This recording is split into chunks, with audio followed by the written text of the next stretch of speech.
Un hombre no identificado, ¿verdad? Fue rescatado en la orilla de una playa. Estaba medio muerto y en un bote de pesca del mar Mediterráneo con 2 heridas en la espalda, de bala en la espalda, y un número de cuenta bancaria implantado en un chip de su muslo. Nadie, ni siquiera el hombre desorientado y casi muerto, tenía idea de quién era. Cuando baja del bote, este hombre viaja hasta Zúrich. Le estoy haciendo la historia muy rápida. Viaja a Zúrich, donde encuentra una caja de seguridad que coincide con el número de cuenta implantado en su cadera. Dentro de la caja había un fajo de dinero y una pistola y algunos documentos de seguridad. El hombre llevaba los documentos de seguridad al consulado americano y en el momento que llega al consulado americano lo quieren matar. Inmediatamente sacan sus armas y quieren matarle. Escapa por poco de ellos y usa este dinero para contratar a una gitana para que lo lleve de Zúrich ahora a París. A lo largo del camino, el hombre se da cuenta de que tiene una sorprendente habilidad para las artes marciales y que puede comunicarse en diferentes idiomas. También nota que en casi cada esquina hay un asesino profesional esperando para tratar de quitarle la vida. Una y otra vez, Jason Bourne, ¿cuántos vieron la película? ¿Verdad? Bourne Identity, ok. Jason Bourne se da cuenta de que tiene que matar o ser asesinado, viviendo cada segundo de su vida a la fuga, pero no sabe de quién o de qué está huyendo, no sabe en quién confiar y no puede evitar pensar que quizá todo el caos podría resolverse, tal vez finalmente podría encontrar seguridad si tan solo pudiera recordar quién es él. Yo creo que en esta serie de predicaciones estamos hablando acerca de la llenura y una vida plena y una vida llena en Dios. Y en esta serie de predicaciones nos hemos basado en el libro de Colosenses. Los colosenses eran un grupo de cristianos, un grupo de creyentes que amaban a Dios, que eran reconocidos por su amor a Dios, que eran reconocidos por su fe, por la esperanza que tenían en las promesas de Dios, pero estaban siendo tentados a vivir de una manera diferente. Estaban siendo tentados a buscar satisfacción y plenitud y llenura en otras cosas. Pablo, por esto, escribe una carta y la envía hacia ellos y les dice: ustedes tienen que crecer en su conocimiento de la voluntad de Dios, en sabiduría y en inteligencia espiritual, para que ustedes puedan mantenerse firmes. Hoy en día yo creo que tú y yo nos encontramos en esa misma situación, en donde somos cristianos, amamos a Dios, pero muchas veces sentimos que nuestra vida o está vacía o no es suficientemente plena como para permanecer firmes, y somos tentados en buscar diferentes cosas, diferentes actividades, diferentes situaciones que tal vez nos llenen. Y eventualmente algunas cosas te llenan, pero al final del día te das cuenta que sigues vacío, porque te satisfació por un tiempo, pero no permanentemente. Este es el libro de Colosenses. Y en este libro Pablo nos habla de que hay la posibilidad de que ya Cristo en la cruz del Calvario ganó esa vida plena para ti y para mí, y nos da un manual acerca de cómo tú y yo debemos vivir para entonces experimentar la vida plena. La vida plena. Y esto es muy importante. ¿Por qué? Porque para que tú y yo podamos experimentar la vida plena en Dios, primero tenemos que entender que Dios nos creó, que Dios es el que nos hace las personas que podemos llegar a ser, no nosotros mismos, y entonces rendirnos a Él, reconocerle como el Creador, reconocerle como el Señor, pero al mismo tiempo entender mi posición, entender mi identidad, entender quién soy, pero también al mismo tiempo entender quién no soy, entender qué puedo hacer, pero también entender qué no puedo hacer, entender hasta dónde llega mi habilidad, mi sabiduría, mi fuerza, y entender hasta dónde llega la sabiduría, la fuerza y el plan de Dios para mi vida. Esa es la gran diferencia que tú y yo podemos encontrar en Cristo. Y de eso es lo que ahora quiero hablarte en esta mañana. Pablo, cuando empieza a escribirle a los colosenses, les habla acerca de lo que ellos creen, les habla de la doctrina, ¿verdad? Que es una palabra teológica para definir lo que creemos, ¿verdad? Y la Biblia nos dice claramente en qué creemos. Creemos en Cristo, creemos que somos salvos por gracia, no por obras, ¿verdad? ¿A través de qué? De la fe. Creemos diferentes cosas, pero muchas veces nos encontramos en esta disyuntiva de saber, ok, sé lo que creo, pero ¿cómo puedo vivir lo que creo? ¿Cómo se ve una vida que cree estas cosas? Y Dios nos muestra en su palabra cómo podemos o cómo se ve una vida que cree en Él. ¿Están conmigo? ¿Están conmigo? Ahora, Colosenses capítulo 2, versículos 6 y 7 nos da un versículo muy, muy importante que hemos hablado en las conferencias anteriores. Por eso vamos a leerlo. De la manera que recibieron, di conmigo, de la manera que recibieron a Cristo Jesús como Señor, vivan ahora en Él. Dice, ¿sabes qué? Tú recibiste a Cristo porque oíste un mensaje, el mensaje de la verdad, un mensaje que te habló de lo que tú crees, de una doctrina de la salvación en Cristo. Recibiste este mensaje y tú reaccionaste al mensaje. Como siempre les he dicho, la palabra de Dios nos demanda una respuesta a su palabra. No podemos simplemente leer la palabra y quedarnos estáticos. La palabra de Dios nos mueve porque es viva y es eficaz, nos confronta, nos consuela, nos sana, nos reta, ¿verdad? Nos lleva a tomar pasos de fe. Y esa palabra, al oírla a los colosenses, recibieron a Cristo por fe, pero lo recibieron en base a ¿qué? A lo que habían escuchado. Di conmigo, a lo que habían escuchado. La palabra de Dios hoy en día es lo que hemos escuchado de Dios. ¿De acuerdo? ¿Y qué les dice Pablo? Debido a lo que creyeron, ahora vivan de acuerdo a esto. ¿Qué nos está diciendo? Solamente hay una forma de vivir. Por eso le hemos llamado la vida plena y llena, no una vida plena y llena, porque en Dios solamente hay un camino, una verdad y una vida, ¿verdad? El camino, la verdad y la vida. Jesús no lo dice, esto es muy importante, y dice, por eso, de la manera que recibieron a Cristo Jesús como Señor, vivan ahora en Él. Eso es parte de mi identidad. Soy un hijo de Dios, por lo tanto tengo que vivir de cierta forma. Pero no solamente eso, también nos dice el cómo. Dice arraigados, di conmigo arraigados, edificados en Él, confirmados en la fe, como se les enseñó y llenos de gratitud. Vean lo que dice ahí. Arraigados, edificados y confirmados. Acuérdense lo que les dije la semana pasada. La palabra arraigado nos habla en el tiempo perfecto presente, nos dice que tú y yo fuimos ya arraigados en Él. Nos habla y describe un evento que pasó en el pasado, pero que sigue teniendo un impacto en mí presente. Yo ya fui arraigado con Dios. En el momento que yo le entrego mi vida a Cristo, yo soy arraigado en Él. Jesús dijo, de aquellos que me entregaste, ninguno se perdió. Tú y yo somos de Cristo. En el momento que le dimos nuestra vida a Dios, fuimos arraigados en Él. Por eso Él nos puede decir, la buena obra que empecé en ti, la voy a terminar. Porque estás arraigado. ¿Qué sigue después? Edificados, ¿verdad? Pero eso es algo que está sucediendo día con día. Estamos siendo edificados. ¿Y qué? Y confirmados. Pero aquí nos dice que Él ya nos arraigó. ¿Estás conmigo? Y debido a que estoy arraigado, mi vida depende de ¿quién? ¿De mí? No, depende de mis acciones, de mi educación, de mi dinero, de lo que tengo. No, depende de ¿quién? De Él. ¿No te gusta eso?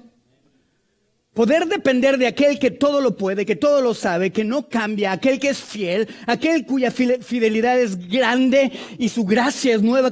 ¿No te gusta eso? De Él dependemos. Él te llama a esto. Ahora, Él nos dice, ya que eres un hijo de Dios, ahora ya sabes lo que crees, ya sabes quién eres, ya sabes quién es Dios, ya sabes lo que puedes, ya sabes lo que puede Dios, lo que tú no puedes, ¿verdad? Ya lo sabes, ahora empieza a vivir de acuerdo al diseño divino que Dios hizo para tu vida y mi vida. ¿Vamos bien? Esta es la historia. El libro de Colosenses se va desarrollando. Hay un problema, hay una solución. La solución empieza en Colosenses 1:9, que Pablo ahora dice, yo oro para que ustedes crezcan en el conocimiento de ¿qué?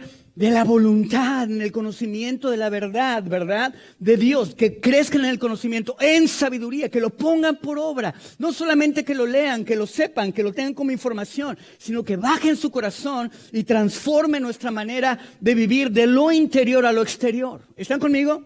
Y en esa parte Él dice, ahora ya que crees todo esto, esta es la forma en que la vida de un cristiano se tiene que ver. ¿Te gusta esto? ¿Vamos bien? Esta es la narrativa que va diciendo, es ahí el problema, esta es la solución, y ahora nos dice, esta es la forma. Tú ya fuiste arraigado en mí, tú ya tienes una identidad, tú eres un hijo mío, ahora déjame enseñarte cómo se ve una vida en Cristo. ¿Amén? Ahora hay un desafío. Dí conmigo, híjole, ya empezamos con problemas.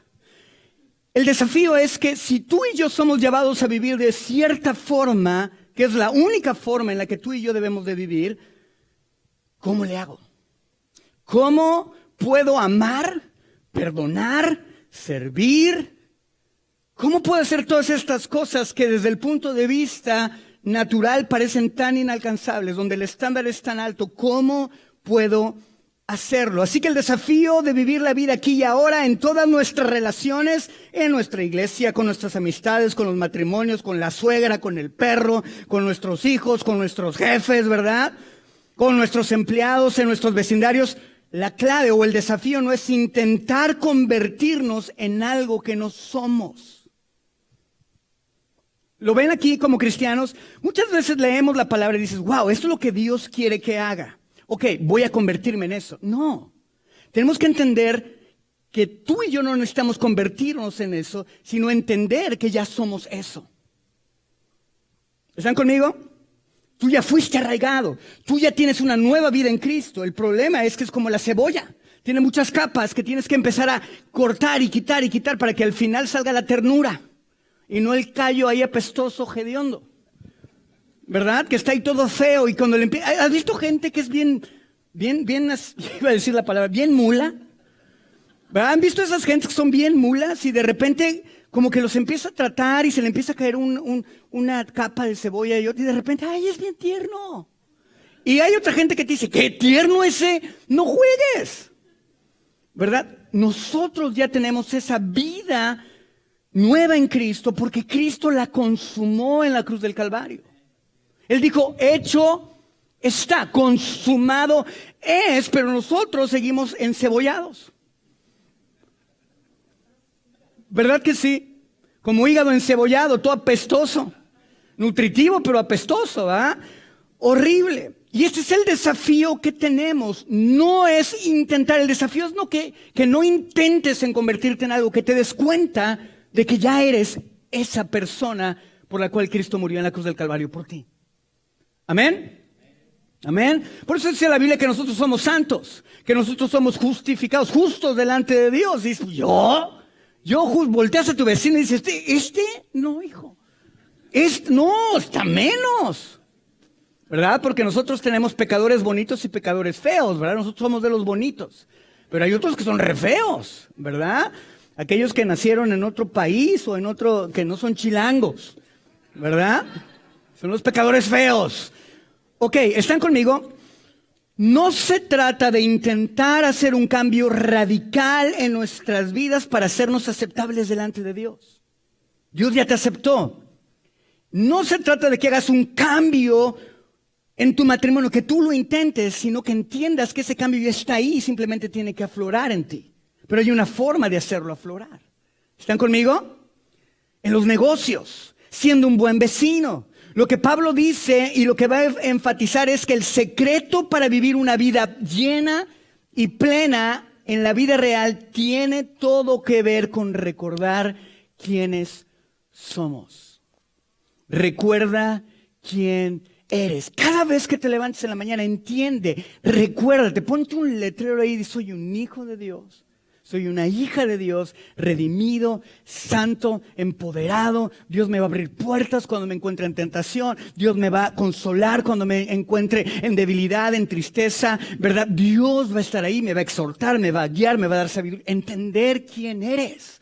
Porque esa es tu realidad y esa es la realidad que es mucho más palpable que nuestra realidad natural. Porque Cristo ya lo consumó, simplemente tenemos que empezar a caminar por fe. Empiezo a caminar sobre lo que Dios ha dicho de mí, sobre lo que Dios ya ha hecho en mí y que tengo que creerlo. Porque el justo por la fe vivirá. Y Santiago después nos dice que la fe sin obras, ¿verdad?, es muerta, ¿verdad? Pero tú no puedes empezar a transformar tu vida de afuera hacia adentro. Tú tienes, Dios lo que hace es transformar tu vida de adentro hacia afuera. ¿Y cómo lo hace? A través de renovar, ¿qué? Tu mente. Romanos 12:2, no te conformes a este mundo, sino transfórmate a través de ¿qué? De la renovación de tu mente. Y entonces podrás conocer la voluntad de Dios, que es agradable y perfecta.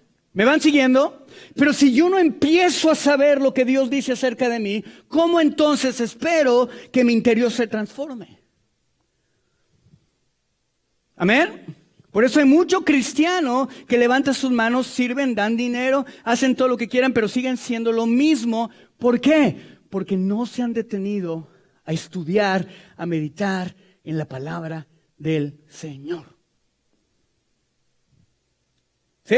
Ahora hay mucha gente que medita y estudia la palabra de Dios, pero simplemente para debatirle a Dios, no para dejar que la palabra te transforme. Que es otro chango en otro mecate. ¿Están conmigo? Ahora, Pablo empieza a hablar aquí acerca de las relaciones interpersonales. Dí conmigo, relaciones interpersonales. Y aquí es donde Pablo va a reestructurar la sociedad. Tú y yo vivimos en una sociedad, convivimos con otros matrimonios, vemos a los hijos de otras personas, que muchas veces decimos, ojalá ese fuera el mío, ¿verdad? Te volteas el tuyo y dices, híjole, bueno, pero está menos peor que ese, seguro, ¿no? Entonces siempre buscamos eso. Pero vivimos en una sociedad donde estamos viviendo de cierta forma. Y de hecho, muchas veces como cristianos, en lugar de poner el ejemplo, nos acoplamos a la manera en que los demás instruyen a sus hijos y viven. Pero vivimos en esa sociedad, vivimos en ese momento. Y lo que hace Dios a través de inspirar a Pablo es decir, quiero que entendamos, Colosenses, una vida plena no viene de obtener lo que deseas y lo que quieres. No viene de obtener los deseos de tus ojos, los anhelos de tu corazón y la arrogancia de tu vida. No viene de tener lo que quieres tener, de hacer lo que quieres hacer, ni de ser lo que quieres ser. No viene de ahí. ¿Viene de qué? De ser lo que Dios quiere que seamos. Ahí viene la plenitud. Y entonces lo que hace Pablo, lo que hace Dios a través de Pablo para decirle, miren cristianos, ustedes están tambaleando en su fe, lo que ustedes necesitan es entender su identidad y al entender su identidad, entonces dejar que esa identidad, esa verdad transforme tu vida. ¿Por qué? Porque conoceréis la verdad y la verdad te hará libre. Conoceréis esa verdad y te va a transformar, por lo tanto, la sociedad será transformada. ¿Ok? Y ahorita vamos a ver, en el tiempo de los romanos, en el tiempo de los griegos, la sociedad estaba de patas para arriba. Cuando la gente ahí en Colosas voltea a ver a los cristianos, dicen, ¿qué onda con estos locos? Están bien orates, están bien locos, ¿qué onda con eso? ¿Por qué? Porque lo que hace es reestructurar la sociedad alrededor de Cristo. ¿Amén? Reestructurar la sociedad alrededor de Cristo. Aquí el punto es que tú y yo tenemos que reestructurar mi vida, mi matrimonio, mi familia alrededor de Cristo, no de mí, no de mi ego, no de mis metas, no de mis deseos, no de mis anhelos, sino alrededor de Él. ¿Vamos viendo? ¿Estamos bien? ¿O me regreso? ¿Vamos bien? ¿Están listos? Todavía no empiezan las pedradas, ¿o sí? ¿Ya empezaron? No, así unos sí con la sangre así. No, todavía no. Yo cuando lo estaba estudiando yo decía, ay Señor, ya párale. ¿Verdad? Qué bonito es lo bonito. Ahora, del capítulo 1 al 2, Pablo nos dice lo que creemos. Y del 3 en adelante nos empieza a decir cómo se ve, cómo se debe de ver la vida cristiana, ¿ok? Ahora, ¿por qué Pablo hace esto? Esto es muy importante que lo entendamos. La Biblia se tiene que leer a través de un contexto. Y el contexto de este pasaje, de esta carta, es que las iglesias en ese tiempo no eran como aquí, que rentaban un lugar y ahí se juntaban. No, las iglesias pasaban en las casas. Y la familia es el primer núcleo, la primera institución que Dios establece. Bueno, primero el matrimonio, después la familia, ¿verdad? Establece la familia, ¿para qué? Para representar quién es Él y cómo es Él, en donde quiera que esté la familia y donde quiera que vaya la familia. ¿Cómo te va? ¿Con tu familia? Pues, ¿cómo? ¿Me repites la pregunta? O sea, pero, a ver, ¿en dónde? No, estás como el samaritano, ¿no? ¿Quién es mi vecino? ¿No? ¿Sí me explico? Dios quiere que hagamos eso. Dios desea que hagamos eso. ¿Por qué? Porque ahí vivimos plenitud. Y no solamente, y más bien, y no es por tu bien que lo hace por su gloria, pero al hacerlo por su gloria, nos beneficia a nosotros. Porque todo lo que hace Dios es por su gloria. Para que Él sea glorificado. ¿Amén? ¿Entiendes esto? ¿Entendemos eso? Esto no nos gusta. Ay, ¿no lo hace por mí? ¿Que soy venezolano y me llamo Richard? No. ¿Que soy argentino? Tampoco. Che, ¿viste? ¿Dónde está? ¿Dónde está mi amigo argentino? Ahí está mi brother, gracias. Dios no lo hace por eso. Dios lo hace por quien es Él. Y en su plan perfecto, agradable, nos beneficia. ¿Amén? ¿Están conmigo? ¿Están conmigo? Esto es increíble, increíble, increíble, increíble, increíble. Ahora vemos esto que es muy interesante. Pablo agrupa, ¿verdad? Pablo agrupa, déjenme ver dónde lo escribí porque ya se me perdió. Pablo agrupa 6 clases de personas en 3 pares. 6 personas. Pablo va a hablar de 6 personas que son las relaciones interpersonales fundamentales en la iglesia. ¿Están conmigo? En la casa, en la familia, en la sociedad. Y empieza a hablar de esta forma. En cada par, ¿verdad? Primero se dirige, hay 2 tipos de personas, la subordinada y la que tiene autoridad. Dí conmigo, subordinada y autoridad. ¿Están conmigo? El que manda y el que obedece, ¿verdad? El que tiene que acatar las órdenes. ¿A cuánto les gusta ser jefe y no indio? A todos nos gusta ser jefes. Pero debido a que nos gusta ser jefes y no aprendemos primero a ser indios, luego no podemos ser jefes, ¿verdad? Pero Dios nos llama a ser subordinados y a tener autoridad. Pero ¿cómo se transfiere esta verdad a nuestras vidas? Recordemos, Pablo le está hablando a los creyentes, te está hablando a ti. ¿Cuántos creen en Jesús como Señor y Salvador? ¿Cuántos creen que Jesús murió en la cruz del Calvario? ¿Cuántos creen que Él resucitó? ¿Cuántos creen que Él les libró y me libró de nuestros pecados? ¿Cuántos? Nomás 3, los demás ya se perdieron, ahí va a venir el... ¿Cuántos creen? Ok, perfecto. ¿Ahora sí? 2. Yo sí creo, pero no levanto mi mano. Ok. Está bien. Qué bueno. No se te olvide que eres hispano. No es cierto. Ok, ¿están conmigo? Ahora vean lo que dice. Lo primero que le va a hablar Dios es a las esposas y a los esposos. ¿Listos? ¡Todas las esposas!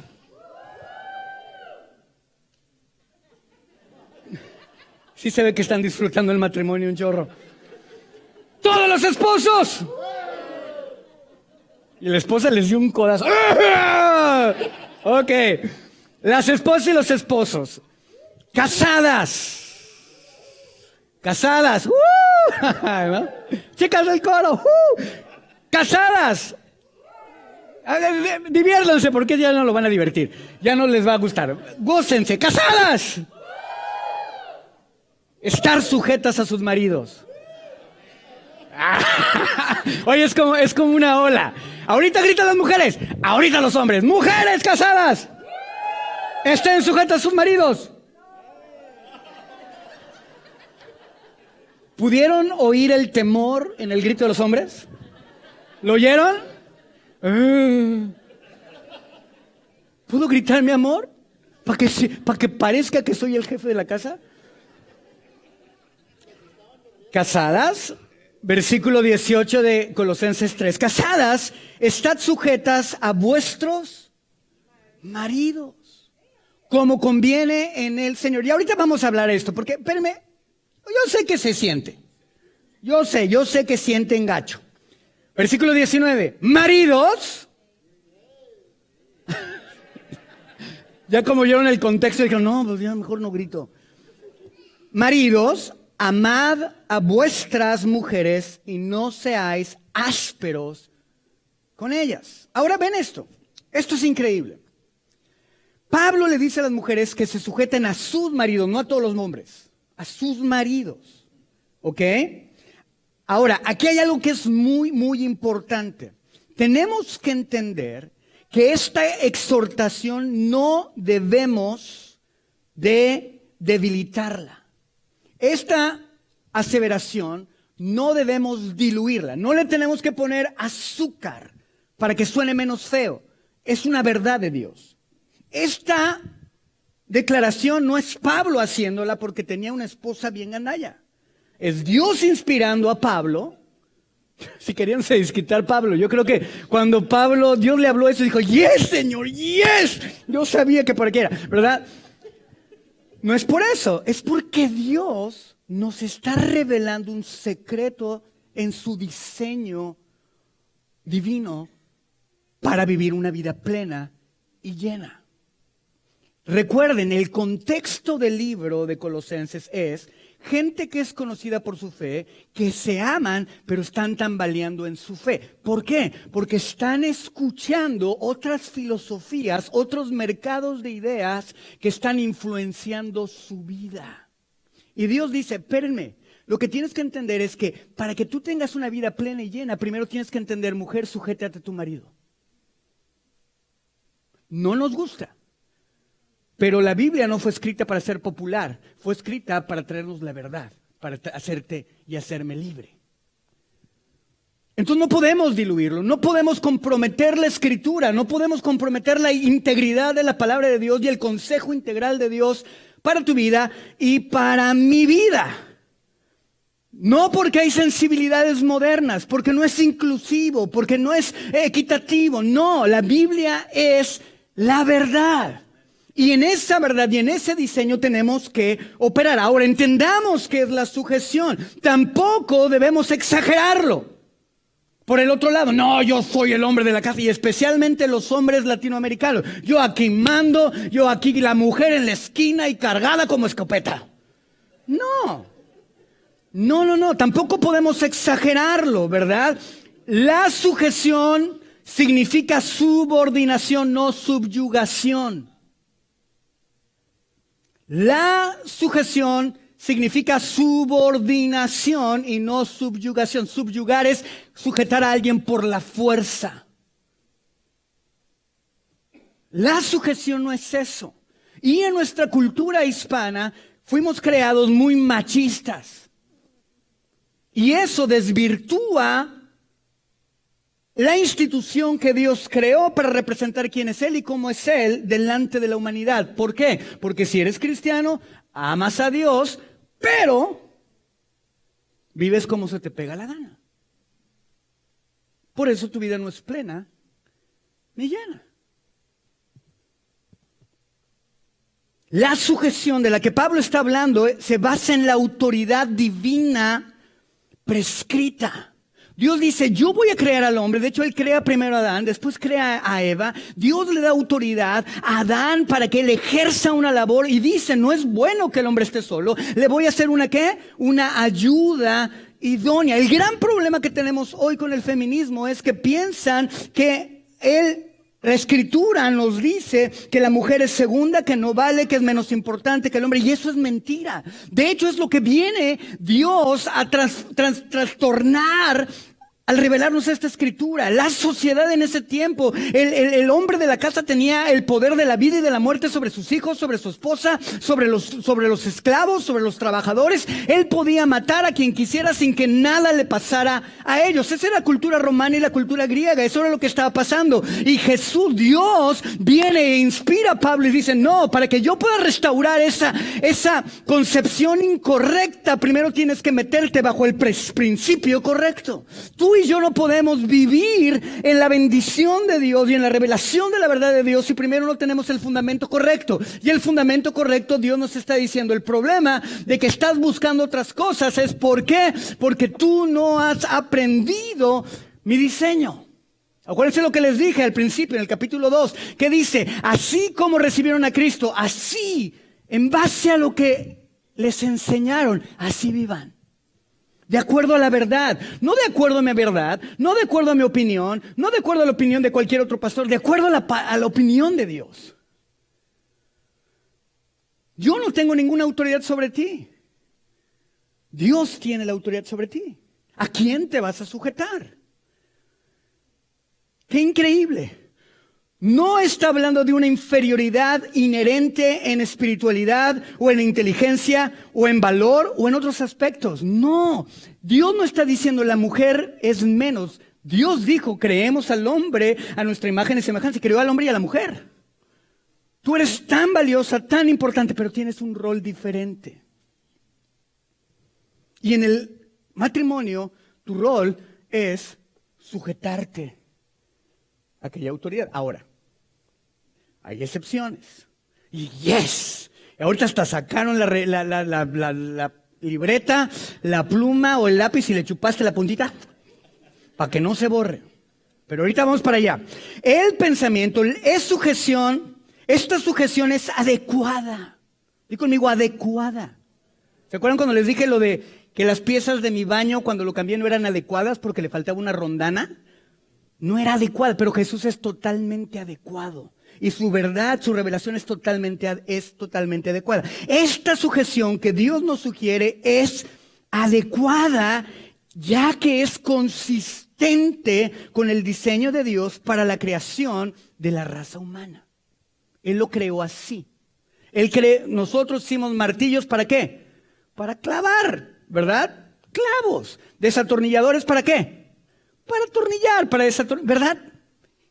¿Capichi? ¿Me están siguiendo? ¿Vamos bien? Esto es increíble. Ahora, no es bueno, Génesis 2:18 dice, no es bueno que el hombre esté solo, y 1 Timoteo 2:13 dice, Dios formó primero a Adán y luego a Eva. Hay un diseño. Dios no se equivoca, Dios todo lo sabe, Dios todo. Imagínate, Dios dijo, les voy a poner un hombre y una mujer juntos para ver cómo se entienden. Y él dijo, yo voy a hacer que se entiendan. Él todo lo puede, ¿ok? El pensamiento de este pasaje, vean lo que está diciendo Pablo, el pensamiento de este pasaje se mueve en el ámbito del respeto por la posición y el lugar del otro. ¿En qué empezamos diciendo quién soy yo? La identidad define cómo me voy a comportar, ¿verdad? La verdad revelada de Dios va a generar una identidad en mí cuando permito que baje mi corazón y me transforme de adentro hacia afuera. Y eso me va a llevar ¿a qué? A darle su lugar a las otras personas. No está hablando del ámbito de la inferioridad. La sumisión es una actitud que reconoce los derechos de autoridad. Tu mujer, cuando dices yo me sujeto a mi esposo, es porque yo reconozco que él tiene una autoridad delegada por Dios sobre su vida. Pero esa autoridad también tiene una responsabilidad. Y ahorita voy con ustedes, hombre, no se me duerman. Yo sé que las mujeres están bien enojadas, pero ahorita no se puede. Esperen, yo ahorita los ayudo. Espérenme, Dios nos va a ayudar. ¿Ok? El pensamiento principal de Pablo es que la esposa debe ceder, es decir, estar dispuesta a reconocer y sujetarse a la autoridad que Dios le ha dado a su esposo. ¿Por qué me ven así? Si los ojos mataran. Sí. A la salida. No, pues ya no sé, voy a salir por acá. Ok.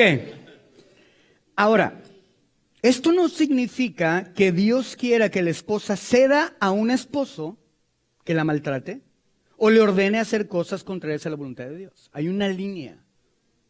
Hay un marco de referencia que te dice esto es, esto no es. Mientras que no sea inmoral, ilegal, no ético o en contra de la Biblia, sujétate, ¿verdad? Ahora, si tu esposo es un golpeador que pone en riesgo la vida de tus hijos, tu vida, no, ahí no te tienes que sujetar. ¿verdad? Porque está hablando, ¿a quién le está hablando Pablo? A los cristianos. Y un hombre cristiano debemos o se espera que vivamos de cierta forma. ¿Vamos bien? Ya hay mucho silencio sepulcral. ¿Ok? Pero esta sujeción es adecuada. Es adecuada. ¿Ok? El punto de Pablo es que una esposa debe relacionarse siempre con su esposo como el líder designado por Dios en su creación. Imagínate, Dios nos va a pedir cuenta a quiénes por nuestra familia. Al hombre. ¿Tú quieres estar delante de Dios, mujer, y decirle, ay, no, cruz, ¿verdad? Que sea el diablo que venga Jesús? Yo no quiero. Bueno, yo sí me va a tocar, pero si yo fuera mujer, yo diría, ay, qué chido, ahí está mi esposo. Dale. No pierdas el tino, porque si lo pierdes, pierdes el camino. ¿Verdad? Tú dale, Señor. Mira, él fue el cabezón, él fue el burro, él fue el orejón. Ok, perfecto. Ahora, la frase en todo. Pues esa es la que más les sujeten a sus maridos en Chato, fue un placer conocerte. Es mi papá. Si amaneces muerto, tú solito te lo buscaste. La frase en todo significa en todas las esferas de la vida, es decir, en la vida doméstica, en la vida de la iglesia, en la vida civil, en todo. No cuando sea algo que no es ético, que no es bíblico, que es ilegal, ¿verdad? Que no es moral. Perfecto. Maridos. ¿Queda claro, mujeres? Entiendan algo. No estoy tratando, más bien, pues yo no estoy tratando, es la palabra, se la leí como es. Pero la palabra, volvamos al mismo, es el diseño divino que nos va a permitir accesar a una vida plena y llena. ¿Están de acuerdo? Y no podemos suavizar esto. Tenemos que tomarlo de la manera correcta y con la seriedad correcta para hacerlo. Ahora los hombres, ¿qué les dice en el versículo 19? Maridos, amad. Fíjense, a las mujeres les pide que se sometan y a los hombres nos pide que les amemos. Que les amemos. Primera responsabilidad del hombre. El hombre tiene dos responsabilidades. La primera es amar a su esposa, de acuerdo a este pasaje. Amar a su esposa, porque un hombre es que tiene que ser un protector, tiene que ser un proveedor y tiene que ser un pastor de su casa. Pero en este pasaje nos está hablando de dos responsabilidades. ¿Cuál es la primera? Amar a su esposa. Los esposos deben de amar a sus esposas en lugar de tratarlas como criadas o súbditas. No son tu juguete, no son tuyas para que les trates y les hables y les golpees como se te hincha la gana. No es así. Hacer eso es salirte del diseño divino de Dios. Y tenemos que arrepentirnos de eso. Porque a todos, y esto es a todos incluyéndome, se nos sale lo camacho o se te sale lo ribas y empiezas a hablar y a ofender y a lastimar a la mujer que es un vaso frágil que Dios nos ha entregado. Y la ofendemos por lo que vemos, lo que hablamos, lo que decimos y lo que no decimos y lo que no hacemos. Y tenemos que venir delante de Dios, hombres, y levantarnos y decirse, yo quiero ser un hombre a la estatura de Dios, conforme al diseño de Dios. Sé que el estándar está muy alta porque, Señor, no conoces a mi esposa. Pero tenemos que voltear a eso. ¿Estás conmigo? Es que aquí no se trata de qué esposo tienes o qué mujer tienes, se trata de qué Dios tienes. Por eso Pablo está reestructurando, Dios a través de esta carta de Pablo está reestructurando la sociedad y cómo debe vivir la sociedad de acuerdo a Cristo. Los griegos y romanos, yo te puedo matar, yo te puedo deshacer, yo puedo hacer lo que se me hinche la gana contigo. Y Cristo dice, no, tú tienes que amarla. Es mi hija y tú tienes que amarla. Sacrificar tus propios intereses por los de tu esposa. Eso es amar. Jesús estaba sentado en su trono y él nos vio a su esposa en problemas y él dijo, yo voy a ir a rescatarla. No puso sus propios intereses por ti, por mí. Comportarse de manera desinteresada, eso es lo que tenemos que hacer, hombres. Ahora, entiendo. Ay, es que yo crecí así, es que a mí no me dieron amor. Pero tienes un Dios que es amor.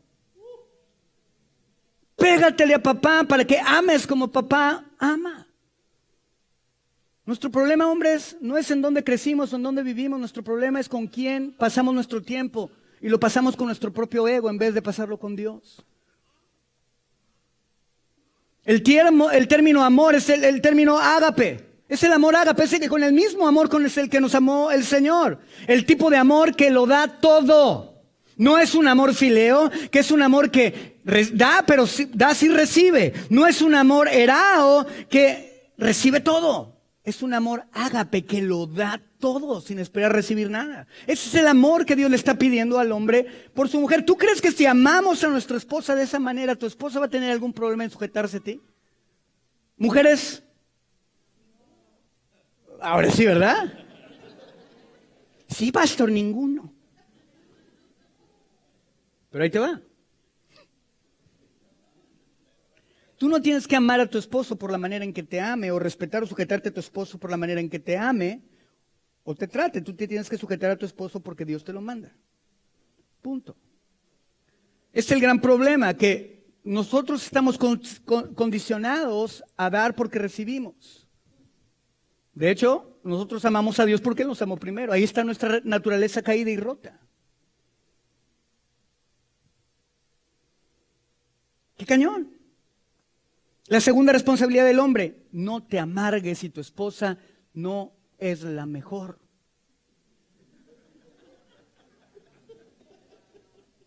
No te amargues si está como gotita y cuchillito de palo. Ora por ella. Bendícela.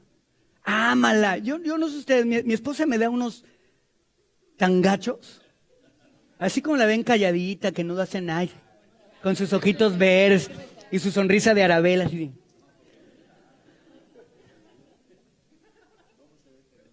¿Verdad? No, es que no voy a decir nada malo de ella, voy a decir algo bueno. Hay veces que yo no la estoy tratando como se debe, mal,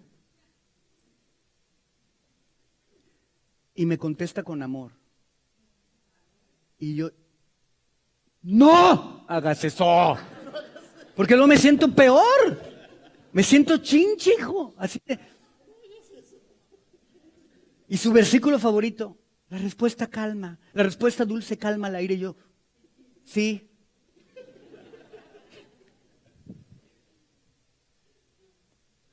La clave no es responder, la clave es creerle a Dios para que entonces obedezcamos a Dios. Esa es la clave. Esa es la clave. No te amargues, no tengas irritación mental o verbal. Mugre vieja. ¿Verdad? Irritación verbal. ¡Ay, eres una!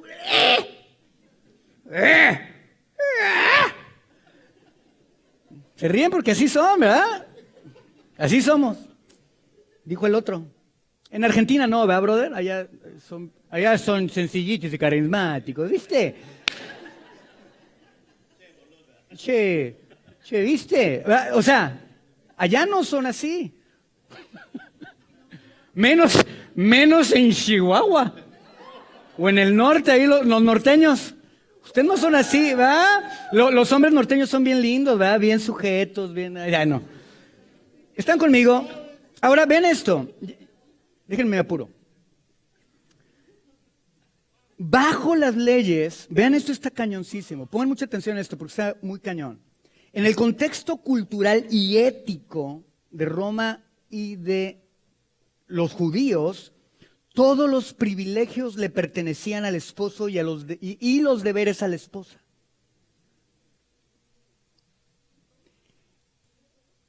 Bajo el judaísmo y bajo las costumbres grecorromanas, todos los privilegios le pertenecían al esposo y los deberes o responsabilidades a la esposa.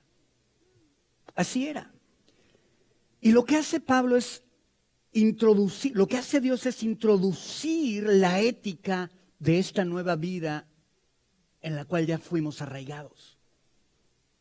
Él introduce esta ética y dice, por primera vez, introduce esta ética de obligación mutua y recíproca entre los esposos y las esposas. Pone un estándar para el hombre, pone un estándar para la mujer. Y nos dice, así es la nueva vida en la que tú ya naciste. Tú ya moriste a la vida, como dice Romanos, ya moriste a la antigua naturaleza y ahora tienes una nueva naturaleza. Has nacido para una vida nueva, eres un hombre, una mujer nueva, por lo tanto ya estamos arraigados en ella, pero tenemos que entender cómo se ve. ¿Cuál es la clave? No se trata de leer la lista y empezar, oye, voy a hacer esto, no le voy a contestar a mi esposo. ¿Por qué? Porque por tu fuerza tarde o temprano vas a fracasar y por tu fuerza tarde o temprano te vas a amargar, te vas a frustrar porque no podemos. Nuestra carne es débil y nuestra carne constantemente lucha contra el espíritu y ese es el problema. ¿Cuál es la clave? Venir con Él para que Él me transforme de adentro para afuera a través de conocer su mente. Amén. Vamos bien, iglesia. La ética cristiana es una ética de obligación recíproca. Nunca es una ética en la que todos los deberes recaen en un solo lado. La vida doméstica fue transformada en el Señor, que cada persona, de tal forma que cada persona era vista como una persona preciosa y que los esposos y amos reconocían que tenían deberes no menos importantes que sus derechos. Imagínate cómo los veían los griegos, los romanos, cómo los veían. ¿Qué onda con estos locos? ¿Cómo que este cuate le ha sido fiel a su esposa por tantos años? ¿Cómo que esta esposa es sujeta con su marido? ¿Qué onda? Están re locos. ¡Libérate! ¿Suena a la cultura de hoy en día? Mujeres, ustedes no necesitan a los hombres. Sí nos necesitan. Y nosotros los necesitamos a ustedes. Mi esposa lleva 4 días allá en... ¿quién sabe dónde? ¿Dónde es? Mérida, todos ustedes saben, menos yo, es que lo quiero olvidar. Y estoy ahí en mi casa y yo, ¿y ahora con quién me peleo? Oye, me estoy viendo la tele y nadie me interrumpe. Así que hasta le pongo pausa yo solito así para... Como que, ¿qué onda? Le pongo pausa así como que, háblame. Estoy sentado viendo la tele y siento que hay alguien acá y se voltea.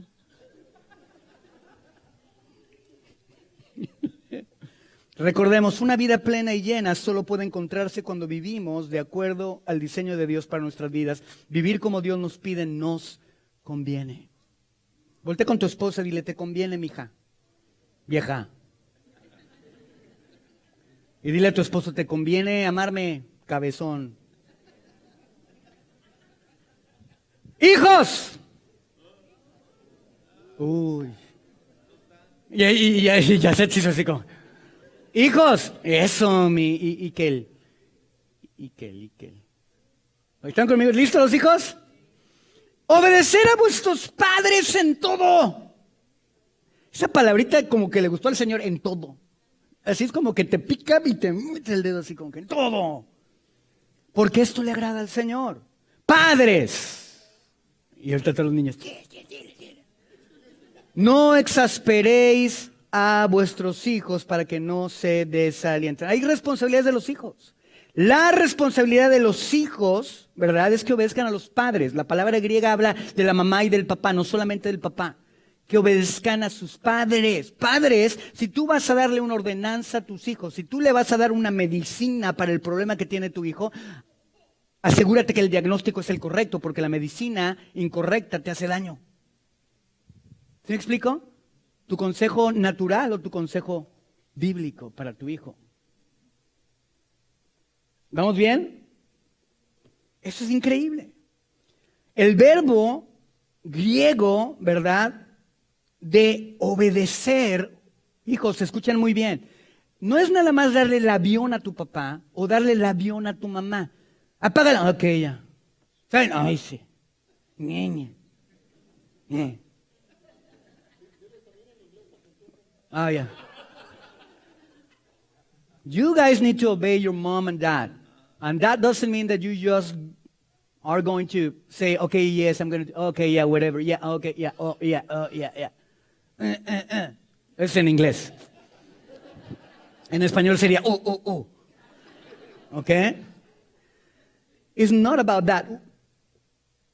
Lo que la palabra nos está diciendo es, what the Bible is telling you is you need to listen. You need to listen and you need to comply. Tienes que obedecer, pero al mismo tiempo tienes que escuchar para que entonces obedezcas. Vean, esto es bien bonito. Vean, hijos, esto es bien bonito. Es más fácil obedecer cuando entiendes. ¿Por qué? Cuando tú no escuchas a tus padres, piensas que lo único que quieren es destrozarte tu vida, aburrirte, hacerte enojar. No. Y están las mamás acá. Escucha, hijo. Hasta me distrajo. Y así, ¿qué onda, hijo? Ahorita vamos a la parte de no exasperarse, la regresas, hijo. Lo que uno vive siendo pastor. Lo que callamos los pastores. Cuando tú escuchas a tu papá, entiendes el consejo. Acuérdense qué fue lo que dice Pablo, Colosenses 1:9. Dice, mi oración es que ustedes conozcan la voluntad de Dios, ¿verdad? En sabiduría y en inteligencia artificial. ¿Qué es la sabiduría? Inteligencia artificial. Inteligencia espiritual. ¿Qué significa esto? La sabiduría es ponerlo en práctica. Es ponerlo en práctica. Es saber que esa sabiduría proviene de Dios. Hija, cuando tu mamá te dice algo, luego me pasa el cheque que me dijiste, ¿ok? Cuando tu mamá te dice algo, nos conviene como hijos escuchar. Quitarte tus zapatos, ponértelos de tu papá y decir, a ver, ¿por qué me está diciendo lo que me está diciendo? Entenderlo y cuando dices, sí es cierto, tienes razón, es más fácil obedecer. ¿Verdad que sí? ¿Y aquí qué dice la palabra? Este verbo en griego te dice no solamente obedece a tus papás en todo, dice entiende la sabiduría que Dios le ha dado a tus papás, entiende que Dios ha puesto a tus papás sobre tu vida para asegurarse de tu bien. Nuestra responsabilidad como papás es conocer la palabra de Dios para darle un consejo correcto, ¿verdad? ¿Verdad? Y si no lo estás haciendo, pues ni cómo ayudarte, hijo. No, tú estás cavando el hoyo y solito y más hondo, ¿verdad? Pero aquí, ¿qué dice? Escucha lo que tu papá te está diciendo, escucha lo que tu mamá te está diciendo. ¿Por qué? Porque eso le agrada al Señor. ¿Pero qué le agrada al Señor? Que tú como papá le digas a tus hijos cualquier cosa que se te ocurra simplemente porque estás enojado, porque eres un macho, o porque llegaste cansado de la casa, del trabajo. No. Como papás somos llamados a impulsar a nuestros hijos para que sean como Cristo. Y aquí entendamos algo, aquí nos toca a todos. Pero no podemos diluir el mensaje. Y bueno, la Biblia nos la pone clara. No hay un buen padre. Solamente hay uno.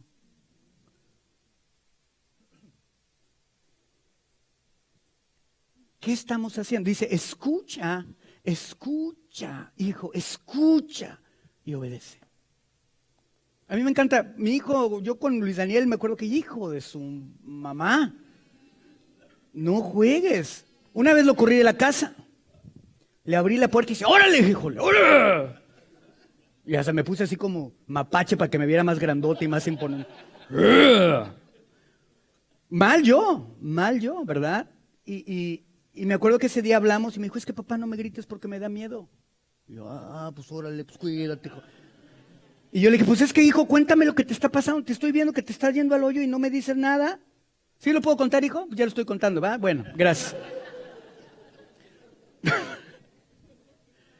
Le digo, oye, pues es que no me cuentas nada y estás ahí bien mal y pareces emo. Esto. ¿Qué onda? Dijo yo. Y pues me desesperaba y por las buenas, por las otras, y pues también, pero pues también, de los dos lados. Platicamos. Y me dijo, digo, yo te voy a prometer, no te vuelvo a gritar, pero tú siempre háblame y cuéntame. ¿Y sabes qué? Ahora cuando platico con él le digo, es que mira hijo, es por esto, porque le encanta debatir. Santo Dios, ¿quién sabe por qué? Pero le explico y entiende. Y obedece. ¿Cuánto tiempo tenemos que pasar para entender el diseño divino de Dios para vivir una vida plena y llena?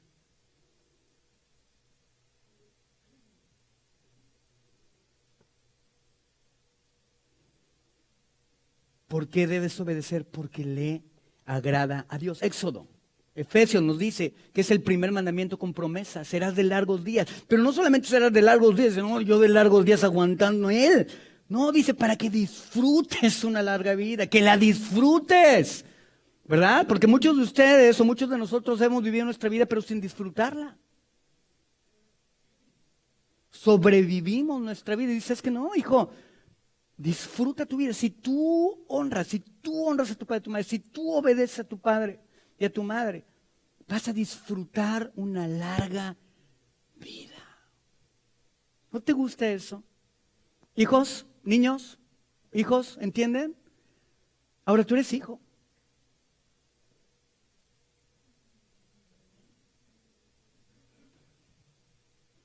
¡Qué cañón! Padres,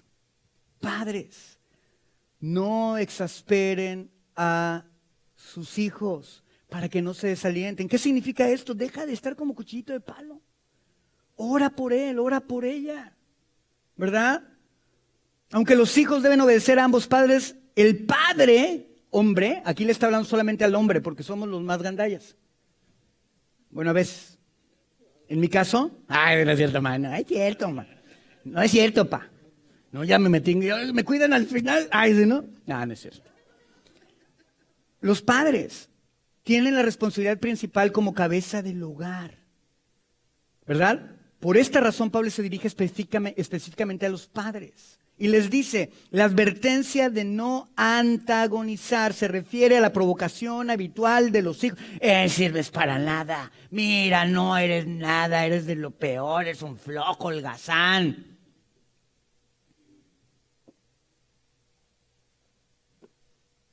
¿Tengo que decir más? No, los hijos, sí. Ok. Darles estándares inalcanzables de conducta a tus hijos.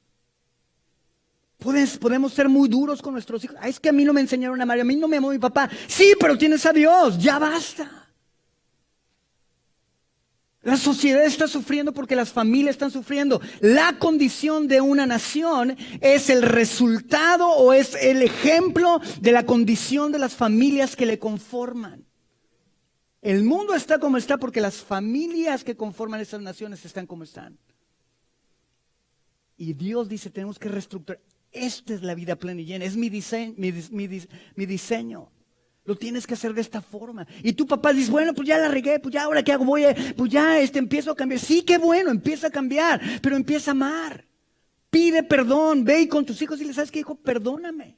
Yo soy pronto a pedir perdón con mis hijos. Cuando me enojo, sabes qué, hijo, perdóname. Perdóname, no te debí gritar, no te debí levantar la voz, no debí haber dicho esto. Y me dice, no, hijo, no, papá, no te preocupes, está bien. Le digo, no está bien. ¿Verdad, hijos? Di que sí. Gracias. Vamos a subir el sueldo. Hoy te llevo a comer. ¿Están conmigo? Intentar controlar el futuro de tus hijos. No escuchar a tus hijos. Yo soy tu padre, no me importa, si aquí se hace lo que... Dado que lo semejante engendra lo semejante, un padre que provoca producirá un hijo conflictivo. Tal provocación hace demandas irracionales al niño, lo humilla y no manifiesta una comprensión amorosa de su personalidad única. Se caracteriza por constantes quejas. Wow. Y la irritación es lo que lleva a la tristeza. Ahora, también agarren la onda, chamacos. O sea, es bueno el encaje, pero no tan ancho. El muerto y el arrimado, a los 3 días apesta, ¿no? O sea, agarren la onda, ¿verdad? Y por último le habla a los esclavos, ya voy a terminar, y a los maestros. Siervos, obedecer a todos vuestros amos terrenales, no sirviendo al ojo, como los que quieren agradar a los hombres, sino con un corazón sincero, temiendo a Dios. Y todo lo que hagáis, hacedlo de corazón, como para el Señor y no para los hombres, sabiendo que del Señor recibiréis la recompensa de la herencia, porque en Cristo el Señor servís. Mas el que hace injusticia recibirá la injusticia que hiciese, porque no hay acepción de personas. Amos, haced lo que es justo y recto con vuestros siervos, sabiendo que también vosotros tenéis un amo en los cielos. Este pasaje está mucho más largo, estos versículos. ¿Por qué? Porque en ese tiempo había una persona que también le manda una carta a Pablo, al mismo tiempo que le mandó la carta al Colosenses, le manda esta carta a Filemón, porque su siervo Onésimo se había pelado, se le había juido, ¿verdad? Entonces sí, Onésimo así como que ahí está mi Filemón, ahí me va a ver, ¿no? Entonces Pablo, buena onda, dice, no, espérate, ya no te pases con el Onésimo, yo sé que le regó, pero pues tú ya velo como hijo de Dios y velo como brother, ¿no? Entonces por eso habla de esta parte. Pero lo que nos corresponde a nosotros es cómo estamos trabajando. Una sociedad que se ha reestructurado alrededor de Cristo es una sociedad que trabaja diferente, que tiene una ética diferente. Como trabajadores, no eres llamado a aferrarte a las cosas o de la manera en que otras personas trabajan o viven o hacen. Tú eres llamado a un estándar diferente, el cual va a reflejar tu Cristo. Todo lo que vemos en estos pasajes tiene que ver con una vida que refleje a Dios. Una sociedad que refleja a Dios. Cuando Dios creó al pueblo de Israel, les dice, ustedes van a ser un real sacerdocio y una nación santa. ¿Por qué? Porque van a representarme y porque van a atraer a personas hacia mí. Lo mismo le dijo a la iglesia cuando Israel lo pone en time out, ¿verdad? Le dice a la iglesia, ahora ustedes van a ser un real sacerdocio y una nación santa. Nosotros, iglesia, somos llamados para reflejar quién es Dios y cómo es Dios en nuestra forma de trabajar, en nuestra forma de servir. Dice, cuando trabajes, trabaja como para el Señor. No lo hagas de otra forma. Tenemos responsabilidades. Tenemos responsabilidades. Los esclavos o los trabajadores debían de hacer su trabajo principalmente para el Señor, no para los amos. Los esclavos debían trabajar con todo su corazón. Literalmente la palabra significa desde el alma. ¡Qué cañón! Desde el alma, trabajar desde el alma, porque lo estás haciendo para Cristo y estás representando a Cristo a través de esto. El Señor recompensará este servicio con una herencia. Dice, tú vas a recibir una herencia. ¿Por qué era importante la herencia? Porque en ese tiempo los esclavos no podían recibir una herencia. Los esclavos no podían recibirla. Y Pablo dice, ¿sabes qué? Ustedes tienen una herencia. Ustedes tienen una herencia y nosotros tenemos una herencia, tenemos una promesa de tener un nuevo estatus delante de Dios a través de la muerte y resurrección de Cristo, el estatus de ser reconciliados con Cristo. No solamente eso, tenemos una promesa de ser parte de una nueva familia. Abraham le dijo, en ti serán benditas todas las familias de la tierra. Nosotros somos, ¿verdad?, ahora hijos de Dios debido a esta promesa. Y por último, tenemos la promesa de una transformación en nuestra vida. Escúchame muy bien, yo no sé cómo estés viviendo y en dónde estés, lo que estés sufriendo, lo que te esté faltando, lo que te esté tentando, pero quiero decirte algo, tú tienes una promesa. Jesús dijo, yo terminaré la buena obra que empecé en ti. Yo no sé qué es lo que te está pasando, no sé qué es lo que te está doliendo, pero Cristo te está diciendo, yo estoy en control. Simplemente cree, obedece y confía. Cree en lo que te estoy diciendo, cree en lo que te estoy hablando, obedéceme porque me has escuchado y confía en que yo haré lo que dije que haré. ¿Por qué? Porque Dios no es hombre para que mienta, ni hijo de hombre para que se arrepienta. Si Dios lo dijo, Él lo va a hacer. Tú y yo tenemos una herencia. La condición actual de tu vida no es tu destino final. Dios te ha llamado más. Pero tenemos que despertar, iglesia. Tenemos que dejar de vivir de acuerdo a lo que queremos y empezar a vivir de acuerdo a lo que debemos.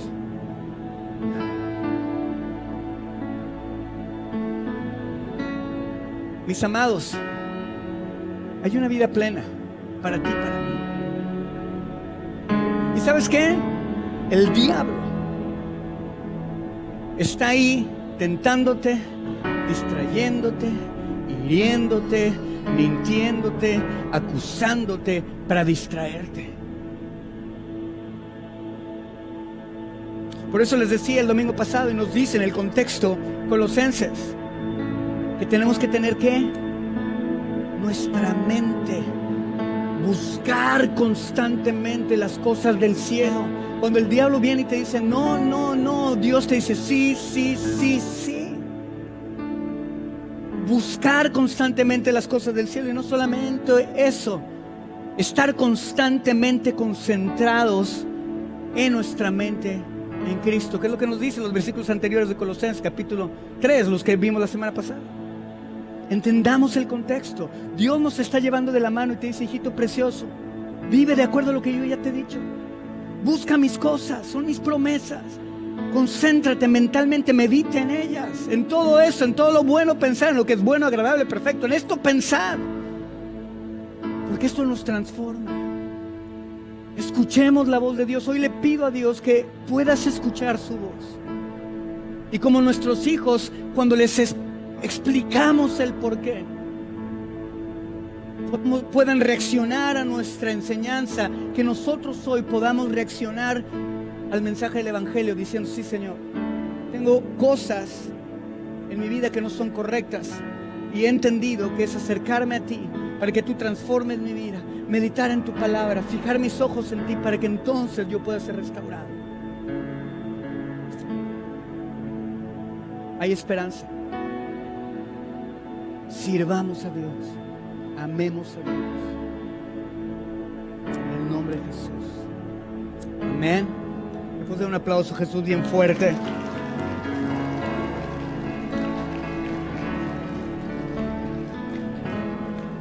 El mensaje de Pablo en estos versículos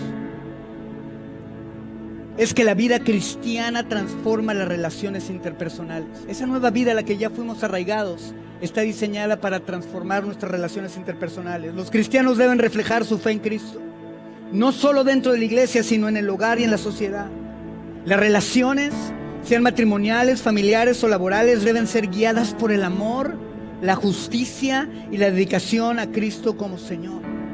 Cristo es el centro de toda relación. A través de Él se nos llama a vivir con humildad, sumisión, responsabilidad, justicia, entendiendo que nuestro servicio es siempre para el Señor, quien nos recompensará justamente. En todas estas relaciones que acabo de hablar, el señorío de Cristo es fundamental. Las estructuras sociales y jerárquicas pueden existir, pero están subordinadas a nuestra identidad en Cristo y a su mandato de amar y servir con integridad, lo que debe ser evidente en cada aspecto de nuestra vida.